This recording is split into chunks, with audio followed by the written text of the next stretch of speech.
আসসালামু আলাইকুম। System academic কেয়ারের পক্ষ থেকে জানাই আন্তরিক সালাম ও শুভেচ্ছা।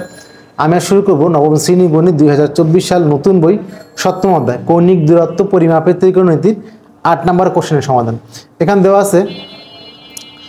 আছে হলো 4π/25 রেডিয়ান, সবগুলো রেডিয়ান আছে, আমাকে ডিগ্রিতে রূপান্তর করতে হবে। এর জন্য একটা সূত্র শিখতে হবে। দেখেন আমরা একটা সূত্র পড়লে আরেকটা বের করতে পারবো। কীভাবে? দেখেন 1 ডিগ্রি = π/180 রেডিয়ান।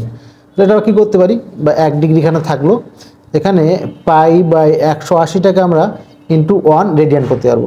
তাহলে 1 রেডিয়ান = কী হবে? এই মানটা জাস্ট কি উল্টে আসবে। তাহলে এখানে কী হবে? 180/π কী হয়ে যাবে? ডিগ্রি হয়ে যাবে 1 রেডিয়ান। তাহলে 1 রেডিয়ান = কী হলো? 180/π। সহজ কথা হলো 1 ডিগ্রি = 100 π/180 রেডিয়ান। তাহলে উল্টা 1 রেডিয়ান = কী হবে? এটা জাস্ট উল্টে আসবে। ওকে, তাহলে দেওয়া ছিল 4π/25 রেডিয়ান। তাহলে আমরা এখানে আগে লিখে নিচ্ছি, দেখাচ্ছি 1 ডিগ্রি = π/180 রেডিয়ান।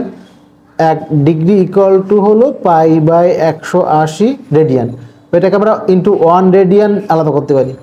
এবার 1 রেডিয়ান = কী হবে? এই মানটা জাস্ট উল্টে আসবে, 180/π কী হবে? ডিগ্রি হবে। 1 ডিগ্রি = π/180 রেডিয়ান। বা এখানে একটা অনুজ্জ আছে না, তাহলে 1 রেডিয়ান = কী হবে? জাস্ট উল্টে আসবে। এখন দেখেন এখানে 4π/25 রেডিয়ান। তাহলে 1 রেডিয়ান যদি এত হয়, তাহলে 4π/25 মানে কি? জাস্ট এর সাথে এটা গুণ হয়ে যাবে। 1 রেডিয়ান যদি এত 180/π ডিগ্রি, ভালো হবে ডিগ্রি। তাহলে এত রেডিয়ান = কি? এত গুণ এত ডিগ্রি। দেন আপনি 4 গুণ 180 দিবেন, 25 দিয়ে ভাগ করে দিবেন, এই মানটা চলে আসবে। এত ডিগ্রি এত মিনিট। দশমিক চলে আসে, তারপর একটা এখানে একটা এরকম চিহ্ন বাটন একটা আছে, ওইটা চাপ দিলে চলে আসবে। এগুলো আমাদের ক নাম্বার। খ নাম্বার কোশ্চেন খেয়াল করেন, আছে 1 রেডিয়ান। তাহলে 1 রেডিয়ান = কি জানি আমরা, একটু আগে দেখালাম, 180/π ডিগ্রি। তাহলে এত রেডিয়ান সমান কী হবে? জাস্ট এর সাথে 180/π গুণ হবে। ঠিক আছে, তাহলে আপনি এটা গুণ করে দেবেন, পাই দিয়ে ভাগ করে দেবেন, এই মানটা আসবে। 3 নাম্বার কোশ্চেন 0.975 রেডিয়ান আছে। তাহলে লিখছি আমরা এখানে, আমরা জানি 1 রেডিয়ান সমান এত, লিখবেন আমরা জানি, লিখবেন আগে 1 রেডিয়ান সমান 180/π ডিগ্রি, বা এত রেডিয়ান সমান গুণ করে দিন, ডিগ্রি লিখবেন এখানে। দেন আপনি এখানে এই মানটাকে এত গুণ 180 দিবেন, পাই দিয়ে ভাগ করে দিবেন, দিলে এই মানটা চলে আসবে।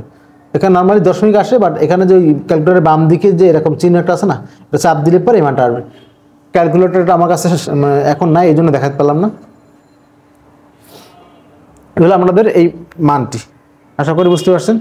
সিস্টেম একাডেমিক কেয়ারের পক্ষ থেকে আন্তরিক সালাম জানিয়ে শেষ করলাম আজকের মতো ক্লাস। আল্লাহ হাফেজ।